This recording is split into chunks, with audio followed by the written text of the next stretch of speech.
Saudara, tahapan Pilkada 2024 sudah memasuki masa tenang. Sejumlah persiapan pun terus dilakukan untuk kelancaran saat hari pemungutan suara 27 November mendatang. Lantas bagaimana sejauh ini persiapan yang dilakukan? Apa saja antisipasi yang harus diwaspadai di masa tenang hingga esok hari? Kita akan bahas bersama sejumlah narasumber yang hadir di studio. Ada Komisioner KPU DKI Jakarta, Dodi Wijaya, dan Manajer Program Perludem 2023, Fadli Ramadhanil, serta Ketua Bawaslu Pusat 2017-2022 yang tersambung melalui sambungan virtual, Pak Abhan. Selamat pagi, Bapak. Selamat pagi. Ya, Selamat pagi semuanya. Pagi, Mas. Baik. Sehat-sehat.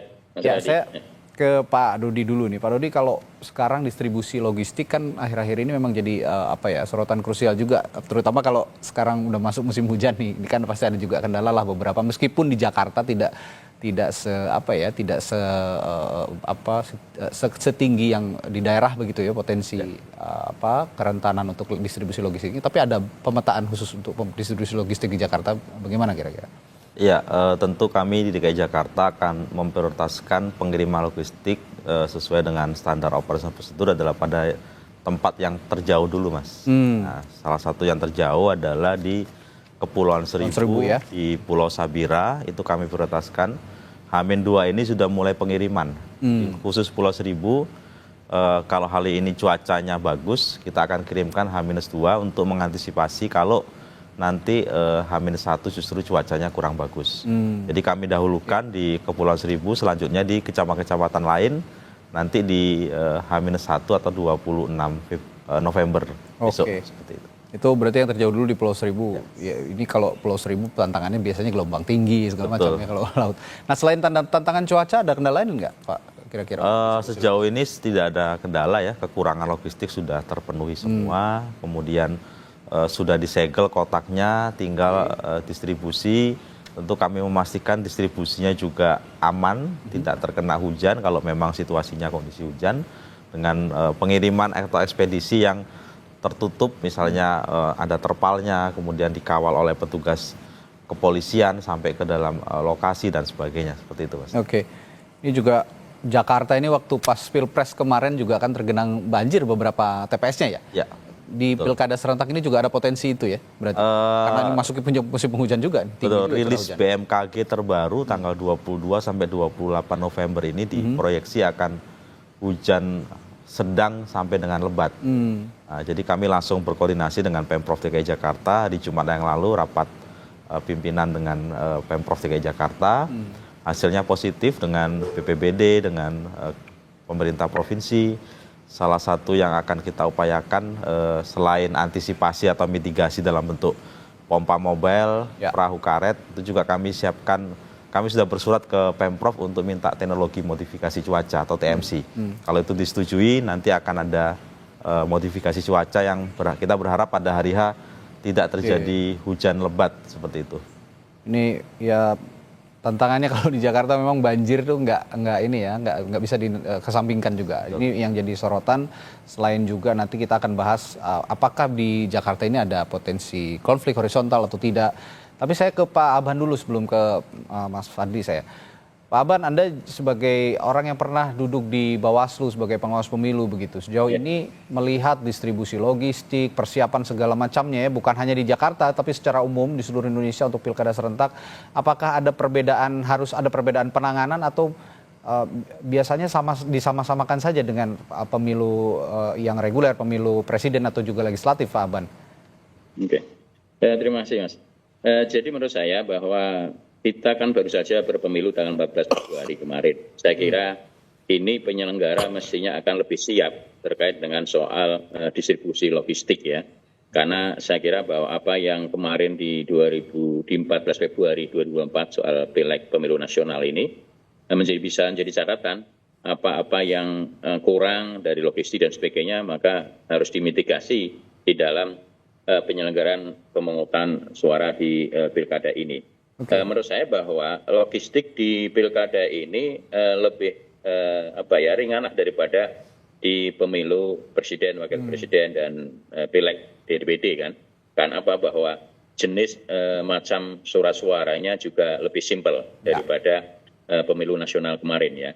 Jadi saya kira misalnya potensi tertukarnya surat suara antar dapil di dalam pilkada ini kemungkinan tidak terjadi, mestinya begitu ya. Tetapi juga bisa terjadi barangkali ini dari perusahaan pencetak suara ya, mestinya mau kirim ke DKI, kirimnya jadi ke Jawa Timur misalnya ya. Itu bisa terjadi ya. Ya, saya kira ini juga harus dilakukan kemarin ketika proses sortir dan sebagainya. Secara umum menurut saya bahwa logistik di pilkada lebih ringan daripada di pemilu nasional yang 14 Februari 2024. Tetapi tentu harus sekali lagi ini mitigasi dari teman-teman penyelenggara dan mesti harus lebih siap.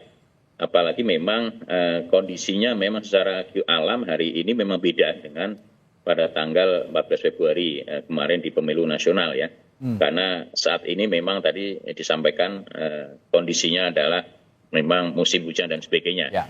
Maka bagaimana distribusi logistik harus tepat waktu ya, tepat sasaran, tepat jumlah, terutama di wilayah yang wilayah perairan ya, kepulauan dan sebagainya. Saya kira kalau di Jakarta mungkin hambatan terbesar ada di Kepulauan Seribu ya. Tetapi wilayah lain Indonesia Timur saya kira Maluku dan sebagainya ini distribusi logistik akan banyak hambatan tantangan terkait dengan cuaca alam ya, laut, terutama bagaimana harus mendistribusi dari satu pulau ke pulau yang lain dan tidak ada transportasi udara tetapi harus dengan transportasi misalnya kapal laut, sementara ombak besar dan sebagainya itu yang harus diantisipasi oleh penyelenggara di wilayah sana, saya kira itu. Ya, jangan lupakan juga di daerah pegunungan ini biasanya juga ya, di musim hujan nih pada longsor gitu ya. Ya, itu saya kira harus dimitigasi, diantisipasi dari penyelenggara pemilu. Ya, tapi Pak Aban secara keseluruhan untuk masa tenang ini kan sudah memasuki masa tenang gitu. Ya. Selain masalah distribusi logistik ke daerah-daerah terpencil, yang harus diwaspadai apalagi Pak Aban? Masa tenang ini menurut saya yang biasanya mestinya masa tenang ini menjadi masa kontemplasi dan sebagainya. Tetapi bagi penyelenggara tentu juga menjadi ekstra kerja betul itu kan, karena biasanya masa tenang malah bikin nggak tenang itu kan. Misalnya ada potensi money politik di masa tenang dan sebagainya, bagi-bagi uang dan sebagainya di masa tenang ini biasanya lebih masif dibanding pada masa-masa sebelum masa tenang karena mendekati hari H pemungutan suara. Yang berikutnya tentu adalah bagaimana di masa tenang ini agar tidak terjadi pelanggaran kampanye ya. Kampanye. Jadi kalau terjadi kampanye di masa tenang ini bisa dilakukan tindakan sebagai sebuah pelanggaran tidak hanya administrasi saja tapi pidana. Bisa dikategorikan sebagai pelanggaran kampanye di luar jadwal. Karena saat ini tidak lagi jadwalnya kampanye. Kampanye kemarin sudah dilakukan selama 60 hari. Hari ini masa tenang, kontemplasi, kemudian tidak ada kampanye. Dan tentu yang paling penting lagi adalah jangan sampai juga besok tanggal 27 itu di seputaran di wilayah dekat-dekat TPS tidak ada lagi kegiatan-kegiatan kampanye yang berbau kampanye atau atribut-atribut pasangan calon yang nempel masih di wilayah dekat TPS dan sebagainya. Itu juga harus bersih dari seluruh atribut dari peserta pilkada. Baik. Jadi saya kira money politik menjadi potensi dan harus jadi atensi dari Bawaslu khususnya. Oke. Baik, saya ke Mas Fadli. Mas Fadli, kalau dari Perludem sendiri melakukan monitoring khusus di pilkada serentak ini apa saja yang dilakukan dan apa potensi yang harus diwaspadai? Ya, salah satu fokus monitoring yang kita lakukan di Pilkada 2024 itu adalah terkait dengan potensi penggunaan sumber daya negara untuk kepentingan pemenangan peserta pilkada tertentu. Itu kita lakukan di Sumatera Utara, DKI Jakarta, Jabodetabek lah ya, dan kemudian di Jawa Tengah.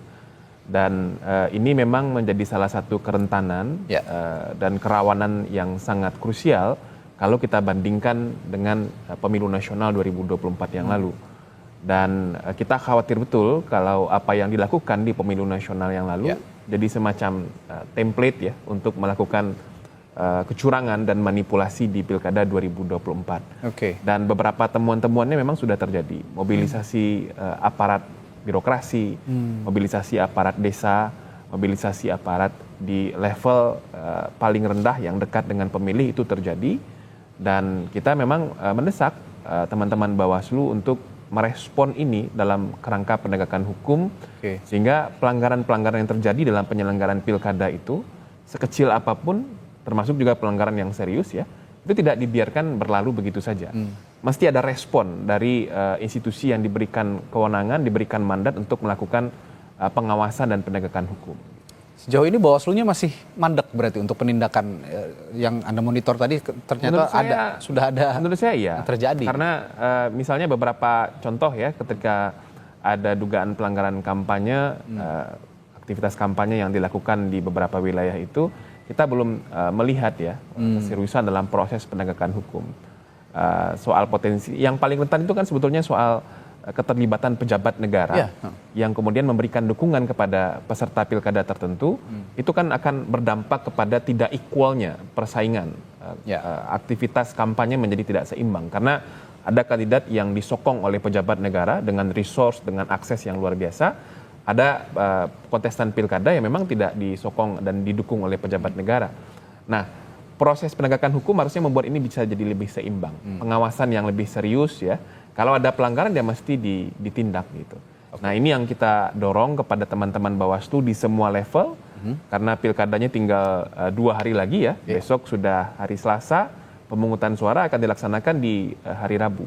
Dan dari beberapa catatan dan temuan kita, potensi money politik malah justru meningkat di beberapa wilayah. Apalagi dari beberapa survei, beberapa lembaga termasuk Litbang Kompas juga melakukan survei. Margin di beberapa margin selisih suara ya di beberapa wilayah yang krusial itu terhitung sangat tipis sekali. Nah, di beberapa kajian, beberapa riset mengatakan semakin tipis margin selisih antar peserta pilkada, itu potensi politik uangnya akan semakin tinggi. Nah, ini tadi Anda mengatakan monitoring dilakukan di Sumut, Jabodetabek dan Jawa Tengah ya, sejauh ini. Kenapa 3 daerah ini yang dimonitoring? Apakah memang potensinya yang sangat besar di daerah ini? Ya, dari pemetaan awal kita, dari 3 wilayah ini menjadi salah satu daerah yang punya potensi penggunaan resource negara yang sangat signifikan untuk kepentingan pemenangan pilkada tertentu. Sumatera Utara ada calon gubernur yang merupakan mantunya mantan Presiden Jokowi. Kita tahu semua afiliasi politiknya. Di Jawa Tengah merupakan arena pertarungan yang sangat luar biasa ya antara kelompok pemenang tipis ya, yang tadi marginnya tipis tadi dengan kelompok yang disokong, kelompok pemenang yang didukung oleh pemilu Presiden 2024 dan calon yang kemudian menjadi didukung oleh peserta pemilu yang kalah di 2024 begitu ya. Dan termasuk juga di DKI Jakarta. Nah, jadi 3 wilayah ini kita pandang sebagai wilayah yang bisa menjadi salah satu basis pemantauan untuk mengcapture sejauh mana potensi penggunaan sumber daya negara, aparatur negara dimobilisir sedemikian rupa untuk kepentingan peserta pilkada tertentu. Jakarta jadi salah satu tempat juga yang potensinya besar nih Pak Dodi. Sejauh ini antisipasinya bagaimana? Sebenarnya kami tidak fokus kepada ini ya selisihnya tipis atau enggak, terus siapa yang potensial menang. Bagi kami tugas kami adalah menyelenggarakan sesuai dengan ketentuan peraturan perundang-undangan. Sehingga dari tahapan logistik, tahapan persiapan pemungutan penghitungan suara, sampai nanti rekapitulasi dan penetapan calon gubernur dan calon wakil gubernur terpilih itu menjadi concern kami, dan kami selalu ingatkan petugas kami di bawah dari level yang paling bawah yaitu di KPPS, kemudian PPK dan PPS untuk bekerja sesuai dengan peraturan perundang-undangan. Ini kami notice terus dan kami ingatkan terus agar menghasilkan kontestasi dari sisi penyelenggaraan baik dari sisi kualitas maupun integritasnya seperti itu. Nah, tadi juga saya sempat singgung soal peta konflik ya, peta konflik horizontal. Kalau di Jakarta sendiri ada potensi nggak konflik horizontal yang terjadi? Meskipun kita harapan sama sekali tidak ada sebenarnya. Sejauh ini kita bersyukur ya, sebenarnya Pilkada Jakarta sudah mulai naik kelas ya, levelnya bukan lagi pada penggunaan identitas atau penggunaan SARA atau penggunaan isu-isu agama, tapi sudah mulai fokus pada kandidasi, visi, misi dan program pasangan calon. Nah ini yang kita bersyukur, jadi penggunaan isu-isu yang sifatnya sektoral tadi sudah tidak laku lagi di Jakarta. Nah ini kami berharap pemilih bisa memilih dengan cerdas, dengan rasional, melihat visi misi program maupun rekam jejak dari pasangan calon. Ya. Nah ini saya lihat sudah mulai naik kelas ke situ, jadi kita berharap nanti pilihan yang terbaik adalah yang dipilih oleh warga Jakarta. Termasuk monitoring yang dilakukan ataupun meskipun Anda juga bukan penindak begitu tapi regulator, tapi KPU juga punya tanggung jawab untuk melihat, memantau juga situasi di media sosial misalnya. Ini juga sudah diantisipasi ya. Tugas kami kan melakukan pendidikan pemilih ya, pendidikan pemilih dan sosialisasi tentang tata cara memilih, bagaimana menjadi pemilih yang cerdas. Sudah kami lakukan di banyak titik dan mudah-mudahan ada hasilnya nanti pada saat hari pemungutan suara, dari sisi partisipasinya tinggi, pilihannya juga pilihan yang betul-betul berdasar pada visi, misi, dan program. Terkait dengan pemantauan di media sosial dan sebagainya memang kewenangan dari teman Bawaslu, tapi kalau ada informasi yang penting untuk segera direspon, kami biasanya langsung berkoordinasi, menyampaikan informasi awal untuk segera direspon oleh teman-teman di Bawaslu DKI Jakarta. Baik, Pak Abhan. Tadi Anda juga nyinggung soal money politik, ternyata diafirmasi juga oleh Mas Fadli soal money politik ini yang rentan dilakukan justru lebih kencang sekali di masa-masa tenang ini. Dan tapi juga tidak lupa tadi saya mencatat soal penggunaan resource negara. Ini juga penting karena memang ada peta yang harus diwaspadai terutama di Sumut, Jakarta tadi dengan Jawa Tengah ya. Dan Bawaslu-nya masih melempem katanya Pak Abang. Gimana nih? Ya, saya kira Bawaslu tidak ada lain kecuali harus tegas terhadap persoalan penanganan pelanggaran, khususnya dalam netralitas TNI Polri, netralitas kemudian ASN, juga netralitas dari aparat desa. Ya, karena kita melihat dinamika tadi Mas Khalid sampaikan di 3 daerah ini memang tinggi soal potensi-potensi netralitas ASN, kemudian keparangan desa dan sebagainya. Saya kira ini tantangan Bawaslu agar bagaimana menjaga bahwa pilkada ini bisa betul-betul fair, kemudian juga luber dan jurdil ya. Itu kira-kira Mas. Tapi saya juga perlu tambahkan, ada beberapa daerah yang saya kira harus menjadi perhatian dari penyelenggara, khususnya di wilayah timur di Papua ya. Terutama daerah yang masih menggunakan sistem noken ya. Jadi potensi terjadinya perampasan logistik ya di tengah jalan dan sebagainya itu bisa terjadi. Karena kami ingat waktu 2000 kemarin di pilkada pernah, dan juga kemarin di pemilu juga ada informasi bahwa di wilayah Paniai misalnya ya ada kasus perampasan logistik ya, karena tadi senoken itu. Kemudian juga di wilayah pegunungan di Papua misalnya di Nduga, kemudian Intan Jaya, Puncak Jaya, ini potensi dinamika dengan KKB di sana juga punya dinamika yang tinggi ya. Jadi tentu harus menjadi perhatian bagi penyelenggara di wilayah Papua. Ini juga saya kira itu. Baik, ini jadi perhatian Ketua Bawaslu juga. Saya mencatat pernyataan Ketua Bawaslu juga beberapa hari yang lalu bahwa di Papua ini baik di Papua Induk, Papua DOB, Papua Barat Daya, Pegunungan, Papua Selatan maupun Papua Barat, potensi konflik horizontalnya cukup tinggi dan termasuk tadi ada perampasan logistik di tengah jalan. Ini juga kan bagian dari kecurangan pemilu lah ya. Kalau memang ada pencegatan logistik ini pasti dilakukan oleh antar pasangan calon pendukungnya dan segala macam. Antisipasinya seharusnya bagaimana khusus untuk di daerah Papua nih Pak Aban?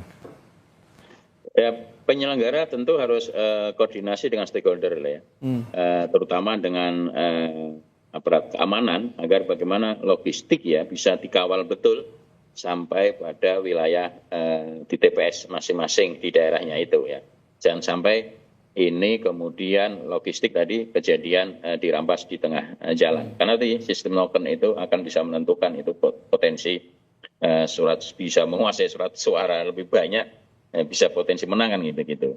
Ini jadi bagaimana saya kira sekali lagi mitigasi penting, pengalaman pemilu maupun pilkada sebelumnya menjadi penting.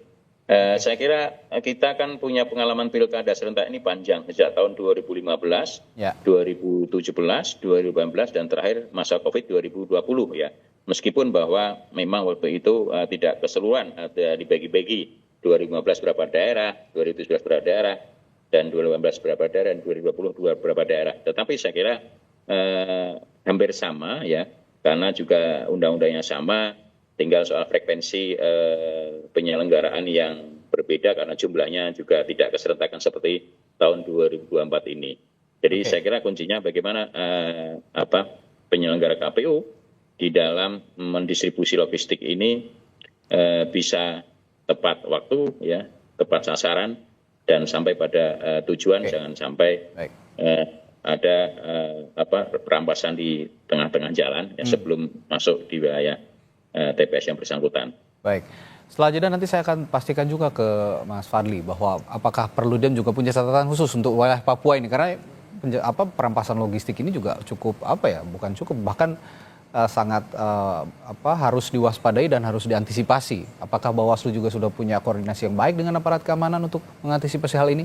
Saya akan tanyakan itu catatannya nanti ke Perludem, ke Mas Fadli setelah jeda di Sapa Indonesia Pagi. Tetaplah bersama kami.